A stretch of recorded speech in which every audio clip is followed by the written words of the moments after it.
DSC 2025 ప్రశ్నపత్రాల leakage వ్యవహారంపై సీబీఐతో విచారణ జరిపించాలని, ఈ ఘటనకు బాధ్యత వహిస్తూ విద్యాశాఖ మంత్రి నారా లోకేష్ వెంటనే రాజీనామా చేయాలని మాజీ ఎమ్మెల్యే అలజంగి జోగారావు డిమాండ్ చేశారు.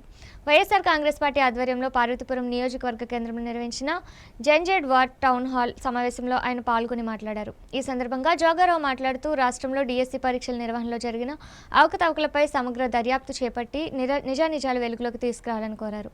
డిఎస్సి లీకేజీ వ్యవహారానికి బాధ్యత వహిస్తూ మంత్రి నారా లోకేష్ తన పదవికి రాజీనామా చేయాలని, నిరుద్యోగ యువతకు ఇచ్చిన హామీలను ప్రభుత్వం వెంటనే అమలు చేయాలని అన్నారు.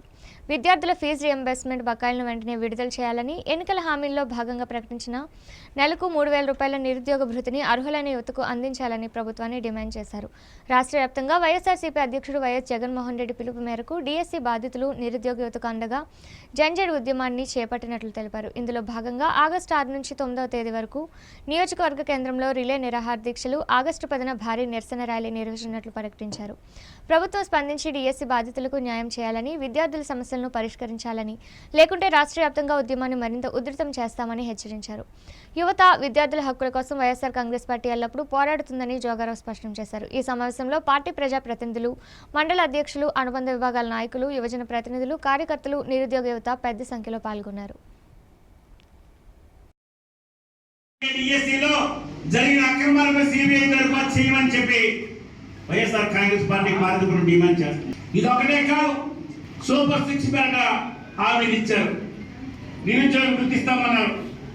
జగనన్న విద్యా దీవెన, వసతి దీవెన అని చెప్పేసి డిమాండ్ చేస్తారు. విద్యార్థులకు ఫీజులు కట్టగా, ట్యూషన్ ఫీజులు కట్టగా సర్టిఫికేట్ రోడ్డు మీద కాలేజీ యాజమాన్యం ఉండిపోతాయి. ఈ విషయాలన్నిటిపైన ఒక డిమాండ్ ద్వారా వైఎస్ఆర్ కాంగ్రెస్ పార్టీ వీధి పోరాటానికి రెడీ అవుతుంది. రేపు 4వ తేదీ నుండి 6వ తేదీ లోపు నారా లోకేష్ రాజీనామా చేస్తాడా, ఫీజు రియంబర్స్మెంట్ చెల్లిస్తాడా, నిరుద్యోగ భృతి చెల్లిస్తాడా లేదా తేల్చి చెప్పాల్సిన ప్రభుత్వం బాధ్యత ప్రభుత్వానికి. ఒకవేళ ఈ ప్రభుత్వం దున్నపోతు మీద వర్షం పడినట్టుగా, నెమ్మక నీరెత్తినట్టుగా ప్రజల పక్షాన మేము లేవు, మా ప్రజల ఓట్లతో మేము గెలవలేదు, ఈవీఎంల ద్వారా గెలిచాము, మాకు ఎవరితో సంబంధం లేదనుకుంటే రేపు 6వ తేదీ